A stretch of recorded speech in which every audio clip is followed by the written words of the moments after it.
Assalamualaikum warahmatullahi wabarakatuh. Saya Cici Aprilia dengan NIM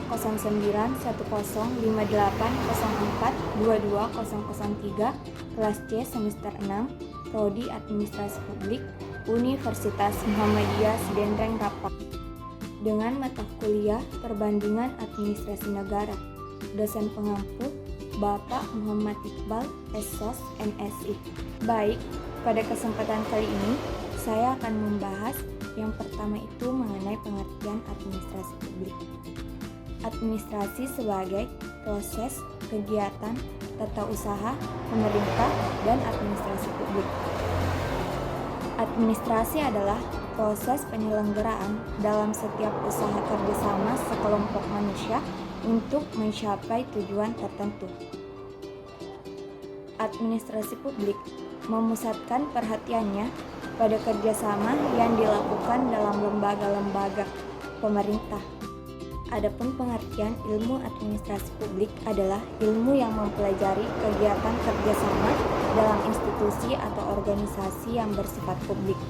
Sebagai cabang ilmu administrasi, administrasi publik menggunakan semua teori, konsep, dan analisis yang berlaku dalam ilmu administrasi. Pada saat yang sama, administrasi publik juga memanfaatkan teori dan konsep yang berlaku dalam beberapa cabang dari ilmu sosial, seperti ilmu politik, ekonomi, psikologi, antropologi budaya, dan sosiologi. Bahasan kedua yaitu pendekatan administrasi publik. Beberapa tokoh memberikan perspektif yang berbeda mengenai pendekatan administrasi publik. Di antaranya sebagai berikut. Pertama, menurut Maurice Pierce, terdapat 3 pendekatan utama, yaitu yang pertama, pendekatan matematik, mathematics approach, menggunakan model dan metode kuantitatif dalam administrasi. Yang kedua, pendekatan sumber daya manusia atau human resource approach, berfokus pada pengelolaan tenaga kerja dalam organisasi. Dan yang ketiga, pendekatan sumber daya umum atau general resource approach, mempertimbangkan semua sumber daya yang tersedia untuk mencapai tujuan administrasi. Kedua, menurut Pretus, pendekatan administrasi publik dibagi menjadi 4, yaitu yang pertama, pendekatan institusional atau the institutional approach, menekankan pada peran lembaga dalam administrasi. Yang kedua, pendekatan struktural atau the structural approach, menganalisis struktur organisasi dalam administrasi publik.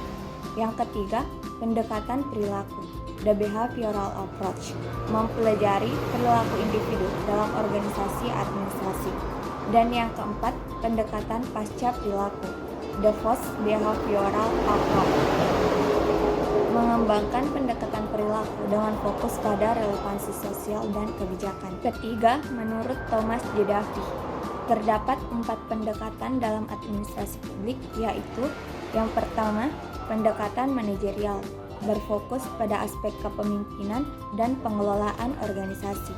Yang kedua, pendekatan psikologis, menganalisis faktor psikologis yang mempengaruhi administrasi. Yang ketiga, pendekatan politis, mempertimbangkan peran politik dalam administrasi publik. Dan yang keempat, pendekatan sosiologis, melihat administrasi dari perspektif sosial dan hubungan masyarakat. Keempat, menurut C.L. Sharma, pendekatan administrasi publik lebih beragam dengan 6 perspektif utama, yaitu yang pertama, pendekatan proses administrasi, menekankan tahapan dalam proses administrasi. Kedua, pendekatan empiris, berdasarkan pengalaman nyata dalam administrasi. Ketiga, pendekatan perilaku, manusia menganalisis faktor manusia dalam sistem administrasi. Keempat, pendekatan sistem sosial, melihat administrasi sebagai bagian dari sistem sosial yang lebih luas.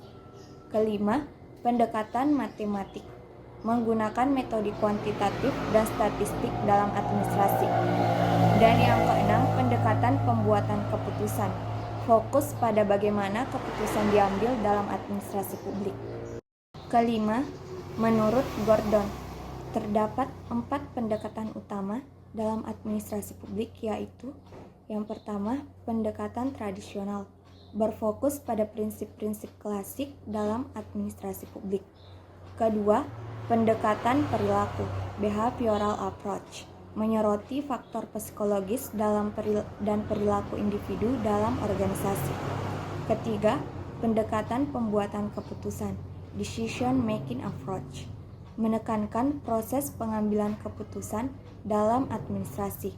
Dan yang keempat, pendekatan ekologis, mempelajari bagaimana administrasi publik dipengaruhi oleh lingkungan sosial, ekonomi, dan politik.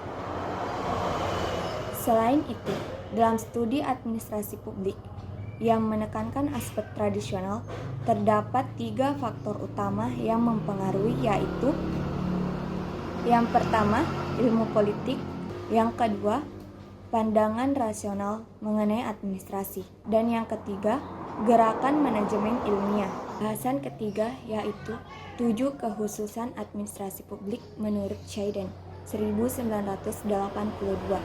Yang pertama, kehadirannya tidak bisa dihindari. Kedua, mengharapkan kepatuhan.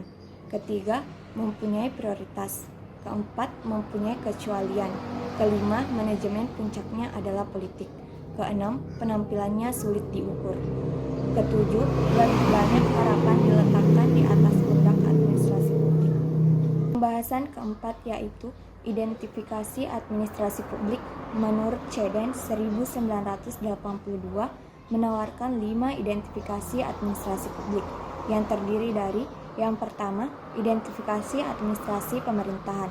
Kedua, identifikasi organisasi publik.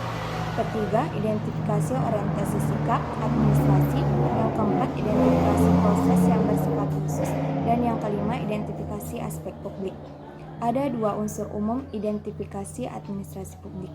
Yang pertama, administrasi publik menunjukkan aktivitas komunal yang diorganisasikan secara publik dalam arahan politik dan beroperasi berdasarkan kaidah-kaidah publik. Yang kedua, administrasi publik tidak bisa diidentifikasikan hanya atas dasar salah satu dari keempat indikator berikut: administrasi pemerintahan, organisasi publik, sikap administrasi, dan proses yang bersifat khusus. Bahasan kelima yaitu peranan administrasi publik. Administrasi publik memiliki peran yang sangat penting dalam kehidupan masyarakat dan pemerintahan. Peranannya dapat dikelompokkan ke dalam 4 kategori utama, yaitu yang pertama, sebagai stabilisator masyarakat. Administrasi publik berperan dalam menjaga keseimbangan dan ketertiban dalam masyarakat melalui kebijakan, regulasi, dan pelayanan publik yang efektif. Yang kedua, sebagai kunci masyarakat modern. Dalam era modern, administrasi publik menjadi faktor utama dalam menciptakan tata kelola pemerintahan yang efisien, transparan, dan akuntabel. Ketiga, peranan dalam pembangunan nasional. Administrasi publik berkontribusi terhadap perencanaan, pelaksanaan, dan evaluasi kebijakan yang mendukung pertumbuhan ekonomi, kesejahteraan sosial, dan infrastruktur. Dan yang keempat, peranan dalam perubahan sosial. Pembahasan terakhir yaitu krisis identitas administrasi publik. Krisis identitas administrasi publik berkisar pada persoalan bagaimana administrasi publik memandang dirinya sendiri dalam waktu-waktu silam, menurut Nicholas Henry. Secara rinci, krisis identitas dimaksud menunjukkan bahwa yang pertama, krisis identitas yang dihadapi administrasi publik bersumber dari tiadanya kesepakatan tentang administrasi publik sebagai ilmu ataukah bukan. Yang kedua, sesuatu pengetahuan dapat dipandang sebagai ilmu apabila memenuhi 2 ukuran, yaitu yang pertama, mempunyai paradigma teoritis, yang kedua, mempunyai teori inti. Sekian dari saya. Wassalamualaikum warahmatullahi wabarakatuh.